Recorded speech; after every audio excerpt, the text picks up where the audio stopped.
woni wasamuda e ngol ɗoleñol allazina no ɓen jaabu taƴannoɓe a sahrakaji mbaɗa ɗum cuuɗi bilwadi e cangol no wiye wadil ɓuura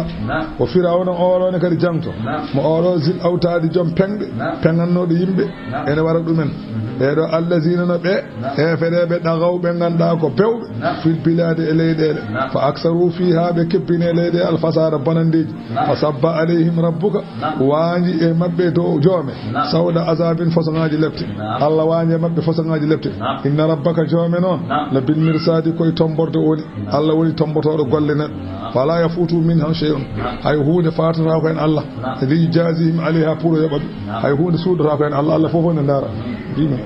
anani Allah darata mbadiji mon wa amwalikum darata jawɗele mon walakin yanzuru ila qulubikum Allah darata ene ɗo hunde sowona ɓernde ma tan so ɓernde moƴƴi ganda omo darma so ɓernde ma boni ganda kam omo darma Allah ala ko darata e neɗɗo ala fof ko mbawɗa ñantade hawa yooɗa so wona ɗum so ɓernde ma yooɗi noon ko fof ene yooɗi بمعنى إن الله لا يرضى من عباده إلا الطاعة والإخلاص الله على كو ولتي جيار موسى وانا دفتات سو وانا لبنت دum tan woni ko Allah yide hen o heddi ko ala haaju fa amma al insanu fala yaltafitu li dhalika neddo no yecita ko dum li kawnihi madbu'an ala khilafati wa inna ma yaltafitu lil ajili neddo yittan ko aduna faame neddo ko aduna tan jogi haaju kono non Allah non